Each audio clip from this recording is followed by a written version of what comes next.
جب ہم لوگ آقا پاک صلی اللہ علیہ وسلم کی زندگی کو دیکھتے ہیں تو سب سے بڑا سبق ہمیں جو ملتا ہے وہ صبر اور تحمل کا ملتا ہے کہ کفار کے لوگوں نے ان کے اوپر کتنی ان کو تکلیفیں دیں، یہاں تک کہ کچرا بھی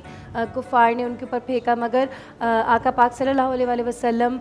صبر اور تحمل کے ساتھ ان کو معاف کرتے چلے گئے، اور یہی وہ وجہ تھی جو کفار اسلام لے کر آئے، یہی کردار تھا آقا پاک صلی اللہ علیہ وسلم کا۔ اس کے علاوہ اگر ہم اور بھی پیغمبروں کو دیکھیں، قصص الانبیاء پڑھیں، جیسے کل سروت آپا نے فرمایا تھا کہ قصص الانبیاء سے ہمیں تمام پیغمبروں کی سیرت پتہ چلتی ہے، تو اس میں سب سے بڑا کردار جو ہوتا ہے وہ صبر اور تحمل کا ہوتا ہے۔ حضرت ایوب علیہ السلام کا بھی صبر ایک ایسی کہانی ہے، ایک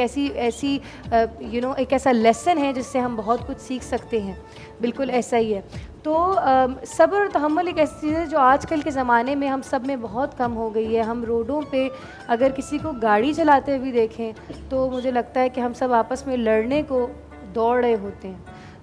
عموماً لوگوں کا بس نہیں چلتا کہ گاڑی سے نکل کے ایک دوسرے کو مارنا شروع کر دیں، اور گاڑی کے اندر سے بھی ایک دوسرے کو تانے تشنے دے رہے ہوتے ہیں کہ تو نے ایسے چلائی اور تو وہاں سے آ گیا اور تو نے مجھے اوورٹیک کر لیا۔ بالکل اسی طرح جب ہم آفیسز میں دیکھتے ہیں، ہم اپنے کام پر آتے ہیں تو کام پہ بھی ہم لوگ کہیں نہ کہیں اپنے صبر کا دامن چھوڑ دیتے ہیں، اور کام پہ بھی ہم اس خوش اسلوبی سے نہیں چل سکتے جس سے ہمیں چلنا چاہیے۔ آج بات ہوگی صبر اور تحمل کے حوالے سے۔ میں چاہتی ہوں کہ مفتی ذوالفقار صاحب ہمارے ساتھ شامل ہیں یہاں پہ، تو ہمیں بتائیں کہ صبر اور صبر جمیل میں کیا فرق ہوتا ہے سر؟ بسم اللہ الرحمن الرحیم۔ اللہ رب محمد صلی اللہ علیہ وسلم، نحن عباد محمد صلی اللہ علیہ وسلم، لی خمسۃ نطفی بہا حر الوباء الحاطمہ، المصطفیٰ والمرتضیٰ وابناہما والسیدہ۔ قرآن مجید الفرقان الحمید کا اگر مطالعہ کیا جائے تو قرآن مجید جا بجا مقامات پر صبر کی تلقین مومنین کو کرتا ہے، یہاں تک کہ سورہ بقرہ پارہ نمبر 2 آیت رکوع نمبر 3 میں اللہ جل مجد الکریم یہاں تک ارشاد فرماتا ہے کہ صبر کرنے والوں کو اللہ تعالیٰ کی معیت حاصل ہوتی ہے۔ اب یہ معیت ایک عربی زبان کا لفظ ہے جس کا ترجمہ اگر آسان زبان میں کیا جائے تو آسان زبان میں اس کا ایک پریکٹیکلی ترجمہ ہے، وہ یہ ہے کہ جس طریقے سے یہ دو ہاتھوں کی انگلیاں آپس میں اس طریقے سے ملی ہوئی ہیں، اس طرح اللہ جل مجدہ الکریم کی معیت صابرین کو حاصل ہوتی ہے۔ اگر آپ ابتدائے اسلام سے آج تک دیکھیں، اللہ جل مجدہ الکریم نے اسلام کو جب بھی عروج عطا فرمایا یا صاحبان اسلام کو جب بھی عروج عطا فرمایا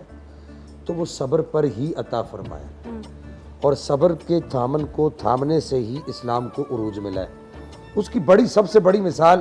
میرے آقا میرے مولا حضرت سیدنا امام حسین لجپال سرکار ہیں کہ آپ نے صبر کے دامن کو نہیں چھوڑا۔ بالکل۔ اور رہی یہ بات کہ صبر کیا ہے اور صبر جمیل کیا ہے، یہ دو چیزیں۔ مصیبت، کوئی بھی مصیبت آئے، مثلا ابھی آپ ایک بات کر رہی تھی، آن ایئر ایک بات کر رہی تھی کہ اگر کوئی سگنل توڑتا ہے یا کوئی غلط اوورٹیک کرتا ہے، اور اس وقت جو آپ کی ایک کیفیت ہے اور آپ پر جو ایک یوں سمجھیے کہ ذہن دل و دماغ کی ایک لڑائی ہو رہی ہے کہ میں اب اس شخص کے ساتھ کیا کروں،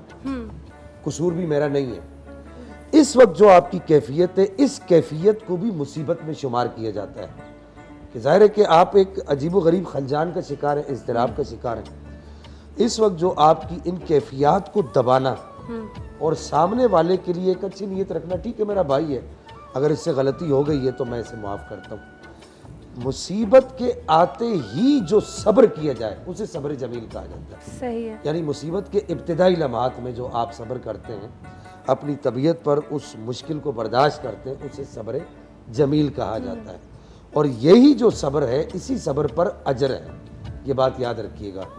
کہ اگر صبر کے مصیبت کے آتے ہی واویلا کرنا، شور شرابہ کرنا، اس کے بعد جو ہے کچھ دیر گزرنے کے بعد صبر کرنا، یہ صبر جمیل نہیں ہے، اور اس صبر پر وہ اجر نہیں ہے جو اجر پہلے والے صبر پر ہے۔